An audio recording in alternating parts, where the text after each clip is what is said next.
사순절 5번째 주일 예배로서 또 우리 남선교 헌신 예배로 하나님께 드리고 있습니다.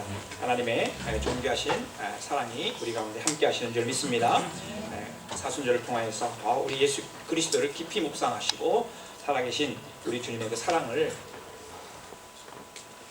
신실하게 정직하게 경험할 수 있는 축복의 전리가 되시기를 간절히 축원을 드립니다. 오늘 우리 남선교회 이렇게 귀한 우리 사회자 또 우리 또 인도자 우리 찬양대 하나님 감사드립니다. 이제 우리 말씀을 나누기 전에 옆에 계신 분들 축복하겠습니다. 사순절에 경건한 마음으로 사랑합니다, 축복합니다 인사하겠습니다. 사랑합니다, 축복합니다.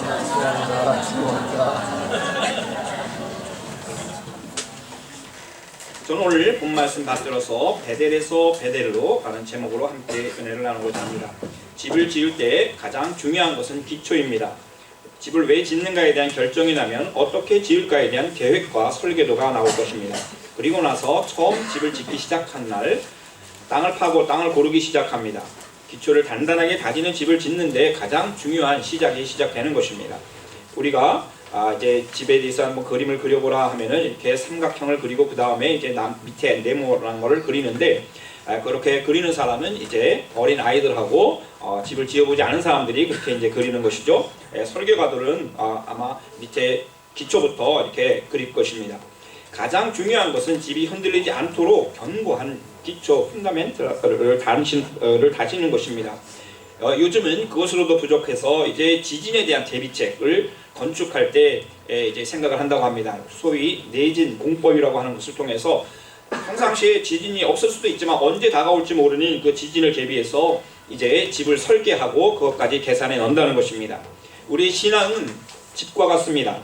그러므로 어떤 환란이 와도 흔들리지 않는 신앙의 펀더멘트, 기초가 있어야 하는 것입니다. 우리 예수님께서는 누가복음 6장에서 이렇게 비유로 말씀하고 있습니다.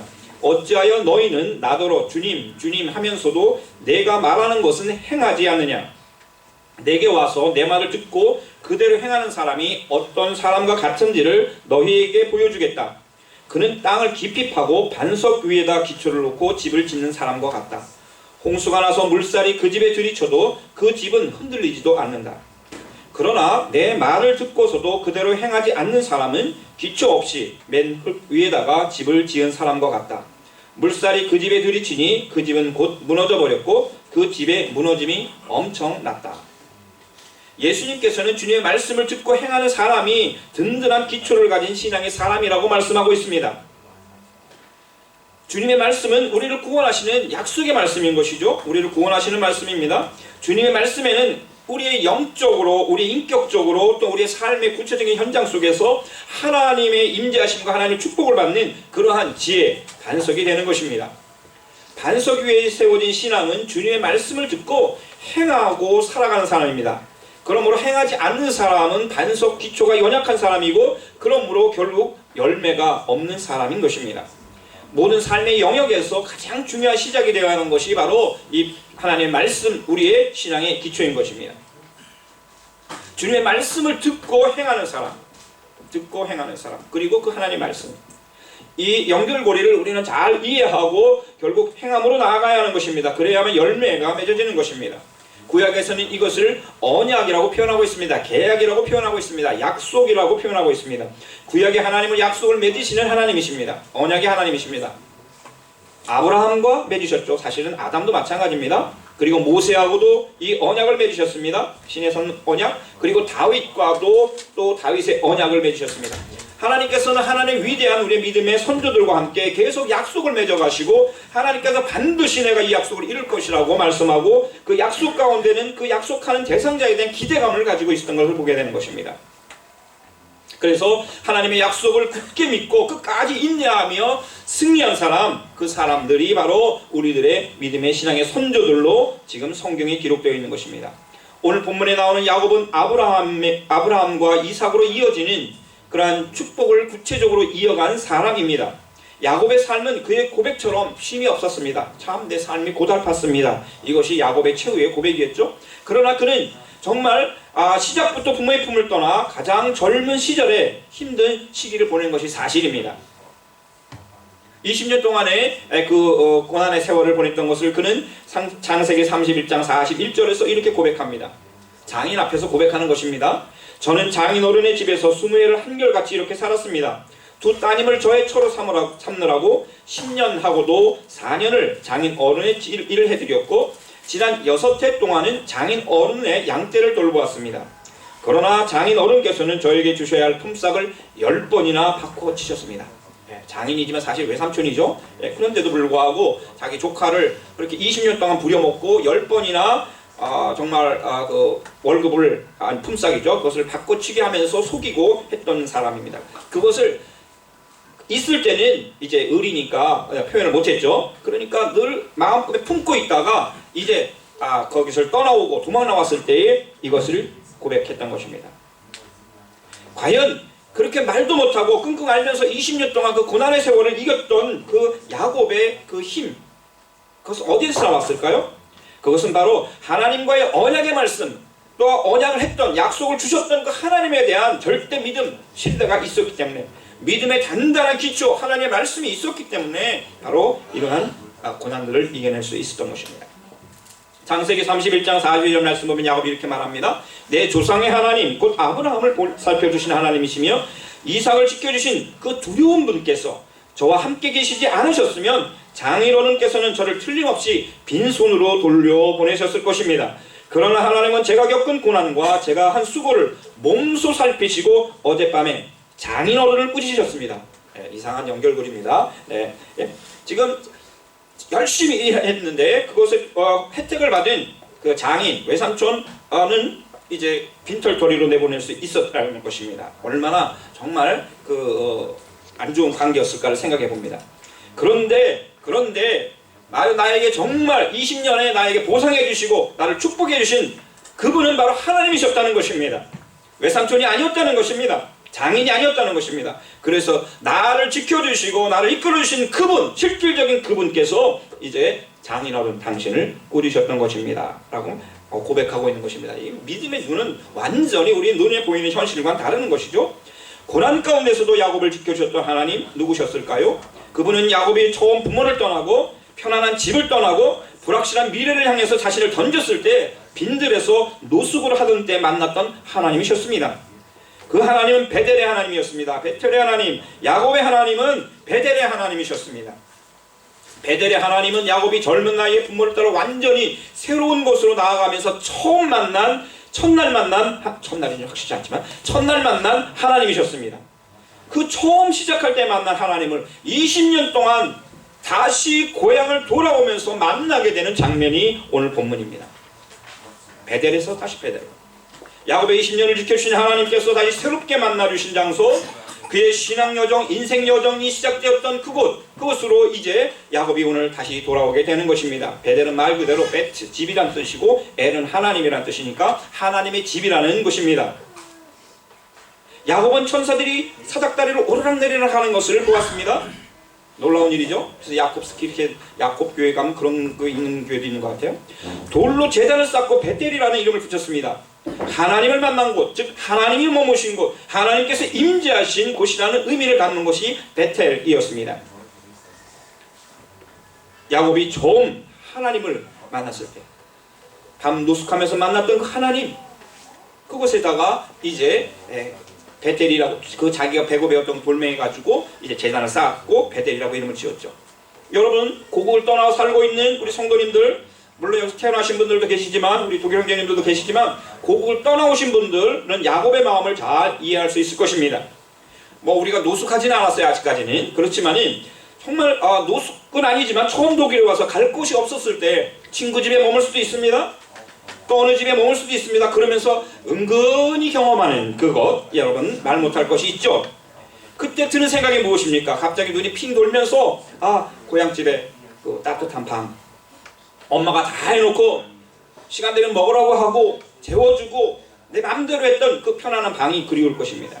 그러나 여러분들이 바로 그 은근한 그 경험을 할 때부터, 힘든 그 경험을 할 때부터 이제 시작되는 것입니다. 모든 것이 낯설고 모든 것이 다르고 모든 것이 새로운 환경 가운데서 이제 시작할 때에 여러분들에게 베텔이 있느냐 하는 것입니다. 여러분들에게 베델의 경험이 있는가 하는 것입니다.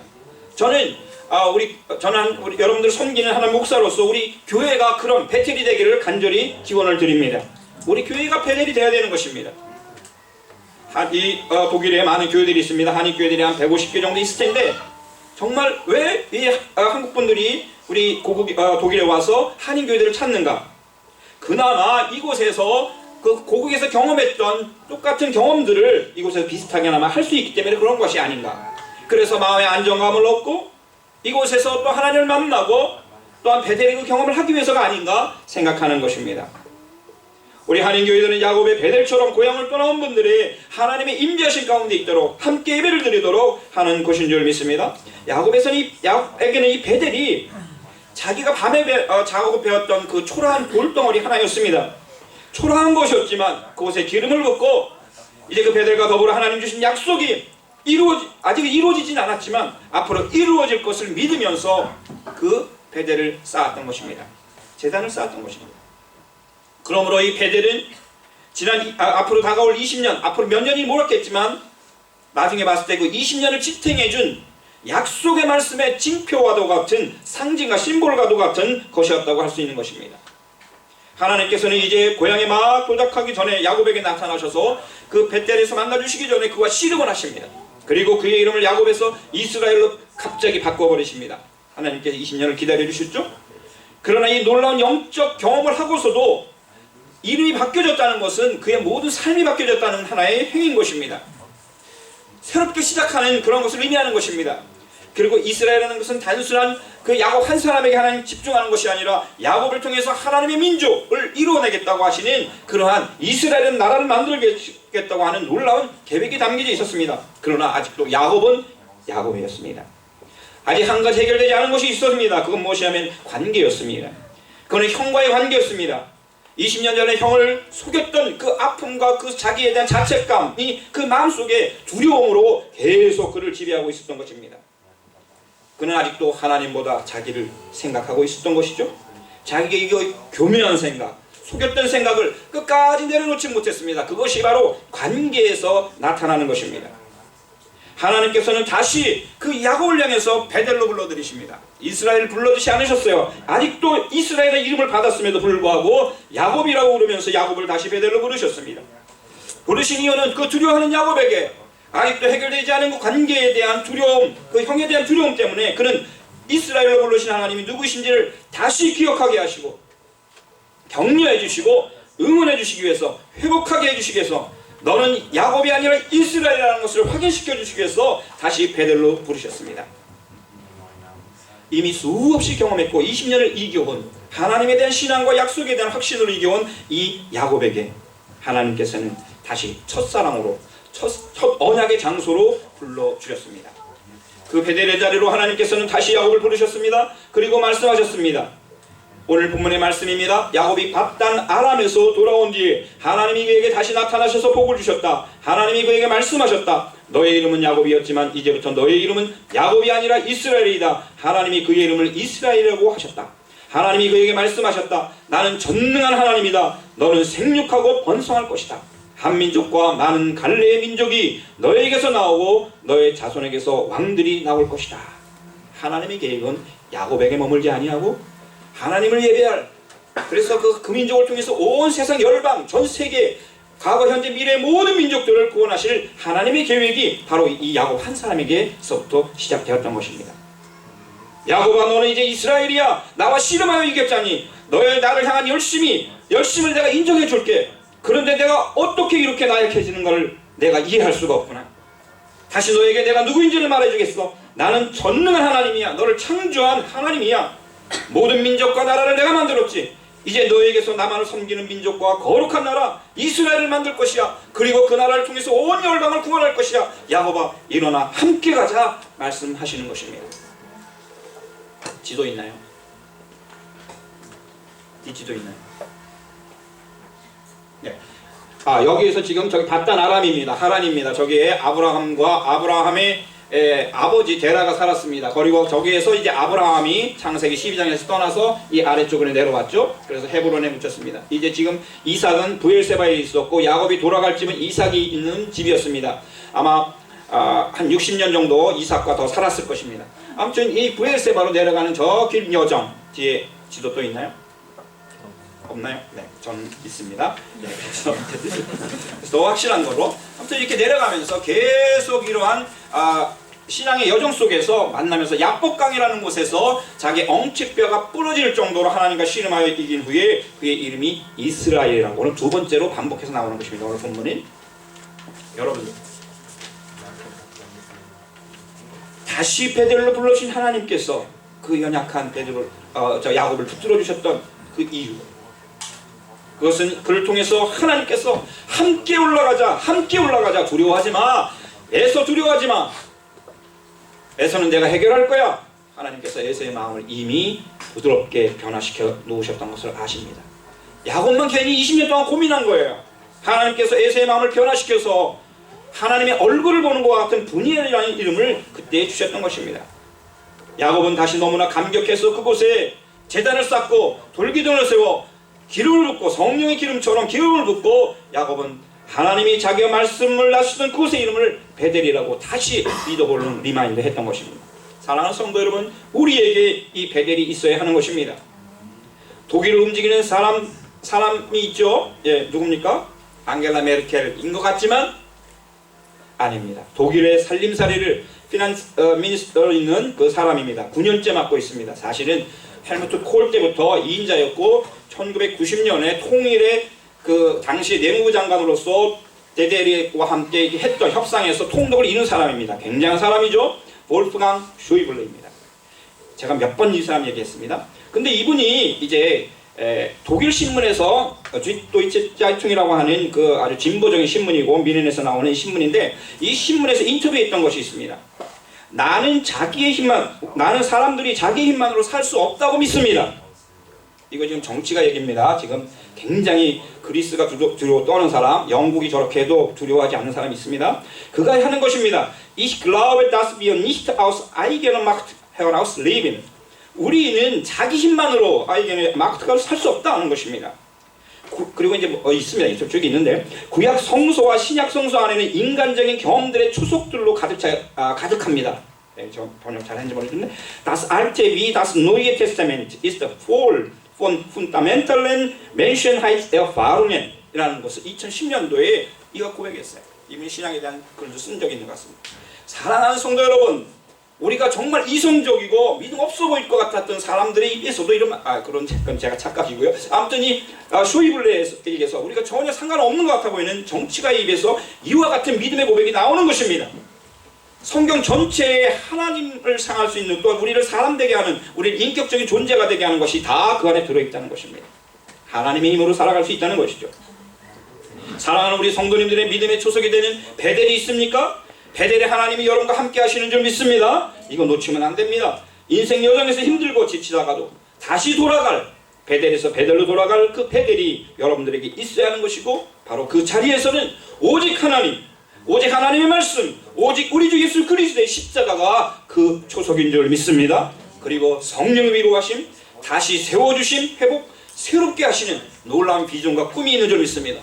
이러한 가운데 여러분의 삶이 이 땅에서 하나님의 축복의 삶, 야곱과 같은 이스라엘의 삶으로 변화되는 축복의 삶이 있어지기를 간절히 축원을 드리는 것입니다. 사순절 5번째 주일에 야곱의 하나님, 이스라엘의 하나님, 베델의 하나님을 새롭게 만나시는 은총이 함께 하시기를, 그러한 우리 남성교회 회원들 모두가 되시기를 예수님의 이름으로 간절히 축원을 드립니다. 아멘. 오늘도 살아계신 하나님 감사합니다. 이스라엘의 하나님